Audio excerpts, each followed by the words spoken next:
Bonjour à tous, nous allons vous présenter en détail les différentes fonctionnalités de l'application Rally Timer. Afin de profiter au mieux des fonctionnalités de votre application, nous préconisons de passer en mode avion via l'icône Réglages et également dans le menu Général de passer la fonction Verrouillage automatique à jamais. Ceci vous sera très utile, notamment lors de l'utilisation du cadenceur en spécial. En effet, même si l'iPhone s'éteint, il continuera à fonctionner, mais cela pourrait vous perturber. Enfin, dernière chose, il est utile de fermer l'ensemble des applications de votre iPhone. Pour cela, vous cliquez deux fois sur le bouton du bas, vous appuyez longuement sur les applications figurant ici, et voilà, les applications sont toutes fermées. Les options. Dans les options, vous pouvez modifier les unités, à savoir les kilomètres ou les miles, la langue, Rally Timer est traduit en français, en anglais et en espagnol. Vous pouvez également noter l'application et également télécharger la documentation pour pouvoir la consulter directement sur votre iPhone.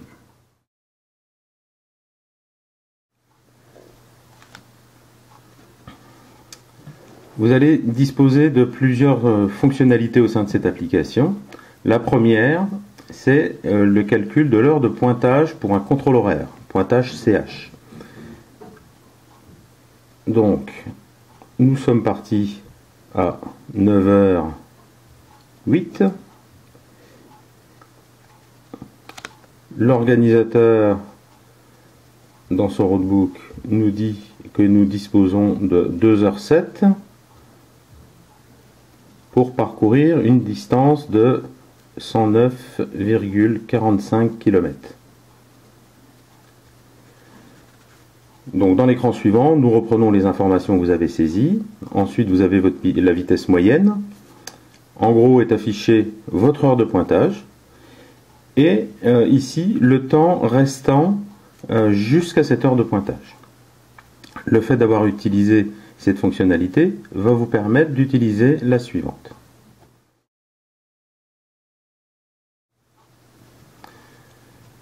Calcul avance-retard. Cette fonction va vous permettre, sur un secteur, de connaître à un instant T, en fonction de la distance parcourue, de savoir si vous êtes plutôt en avance ou plutôt en retard. Dans le cas présent, imaginons que nous ayons parcouru 35 km. Eh bien, nous avons, puisque l'heure de départ était à 9h08, une avance de 25 minutes 38. Donc c'est marqué en vert et c'est marqué à... Si nous recalculons, admettons que nous ayons fait 3 km, et à ce moment-là, on voit que le retard s'affiche en rouge. Fonction moyenne. En fait, cette fonction va vous permettre de triturer, on va dire, les trois paramètres de calcul d'une moyenne. Donc vous pouvez partir soit du délai et de la distance, donc ça c'est le calcul classique, mais on peut également faire des calculs à partir du délai et de la moyenne, voire de la distance et de la moyenne. Donc ici la fonctionnalité, donc nous avons 2 heures pour parcourir 98,54 km. Calculer, voilà la moyenne est de 49,27. Mettons que nous souhaitons partir du délai et de la moyenne. Voilà, donc le temps imparti, on va toujours dire 2 heures. La vitesse moyenne est de 39,58. Voilà, donc vous avez 79,16 km à parcourir. Étalonnage trip. Alors ceci va vous permettre d'étalonner votre trip en fonction des distances des zones d'étalonnage fournies par les organisateurs. Donc dans le premier champ, vous allez saisir la valeur que vous avez déterminée pour votre trip master. Ensuite, vous allez saisir ici la distance qui vous a été fournie dans le roadbook par l'organisateur, donc ici 6 km 45. Enfin, dans le dernier champ, vous allez saisir la distance que vous avez relevée sur votre trip master en parcourant cette zone de régularité. Admettons que vous avez fait 6,35. Vous avez ici une fonction étalonnage inversé, c'est-à-dire que par défaut, on est réglé, disons pour un VH trip, mais il y a des trip masters qui fonctionnent en quelque sorte à l'envers. Donc à ce moment-là, il suffit de cliquer sur le bouton ici pour faire le calcul dans l'autre sens, c'est le cas par exemple d'un Brands. Donc ensuite calculer, et vous obtenez donc la valeur à rentrer dans votre TripMaster, donc 1706 dans ce cas. Nous avons volontairement laissé les chiffres après la virgule, afin de vous laisser déterminer plus précisément la valeur que vous allez rentrer.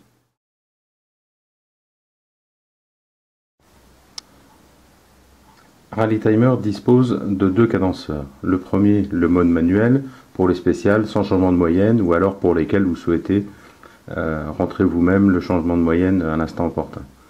Donc vous rentrez en premier la vitesse de la zone de régularité, la distance de la zone de régularité si vous l'avez. Vous pouvez ou non activer le bip tous les 100 mètres, par défaut il est activé, et une fois que les informations sont rentrées, vous cliquez sur valider. Quand vous êtes au départ d'un spécial, vous appuyez sur le bouton Start, et donc là le cadenceur se lance avec en haut la distance et en dessous le temps. Donc vous avez ici sur fond vert affiché la vitesse en cours, et donc si vous souhaitez procéder à un changement de moyenne, vous saisissez la nouvelle moyenne, et à l'instant T, vous appuyez sur le bouton mise à jour. Voilà, donc la nouvelle moyenne est rentrée. Le mode automatique. Le mode automatique va vous permettre de programmer une zone ou plusieurs zones de régularité avec différents changements de moyenne. Donc, nous allons regarder plusieurs zones de régularité. Donc, vous ajoutez ici autant de zones de régularité que vous le souhaitez en les nommant. Vous rajoutez une autre ZR.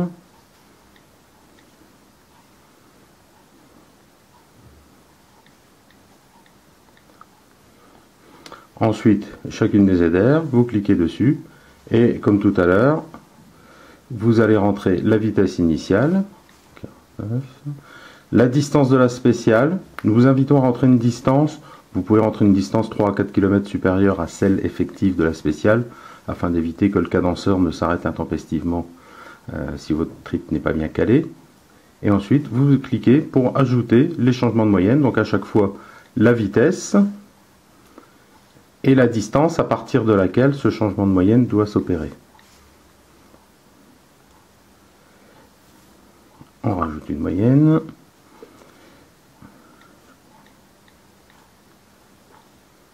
Au kilomètre 5. Ajouter. Voilà, une fois que c'est fait, vous validez. Et puis ensuite, vous pouvez faire une sauvegarde et revenir à l'écran des ZR. Voilà, donc vous avez toutes vos ZR. Vous pouvez en rajouter de nouveaux. Vous pouvez en supprimer en cliquant sur la croix qui est en regard de la ZR concernée. Et quand vous êtes au départ d'un spécial, vous choisissez la bonne ZR. On vous affiche de nouveau l'état des changements de moyenne. Si jamais il faut en rajouter un, vous pouvez le faire. Alors ça, on peut en rajouter un entre deux valeurs qui ont déjà été rentrées. Et ensuite, vous validez. Et donc là, vous demandez à accéder au cadenceur. On vous rappelle le nom de la ZR. Vous avez donc ici la distance en kilomètres, le temps qui s'affichera, la vitesse initiale et le prochain changement de moyenne. Donc à 3,5 km, on passera à 41 km de moyenne. Au départ d'un spécial, vous lancez le cadenceur. À tout moment, il est possible de rajouter des moyennes. Si vous n'avez pas eu le temps pour diverses raisons de les saisir avant, vous pouvez lancer le cadenceur avec une moyenne et rajouter des moyennes à la volée. À tout moment, on peut revoir en cliquant ici la ZR sur laquelle on se trouve. Et donc, si vous préférez fonctionner au temps, le temps s'affiche ici, mais vous avez une table de moyenne qui a été construite automatiquement avec les données que vous avez rentrées. Et donc, quand vous avez un changement de moyenne, il apparaît avec une différence de couleur. Une fois qu'une zone de régularité a été utilisée, lorsque vous retournez dans la liste des ZR, eh bien celle qui est utilisée apparaît sur un fond rouge. La fonction AutoStart. Dans certaines épreuves, il n'y a personne au départ des spéciales. Donc c'est à vous de calculer vous-même votre heure de départ.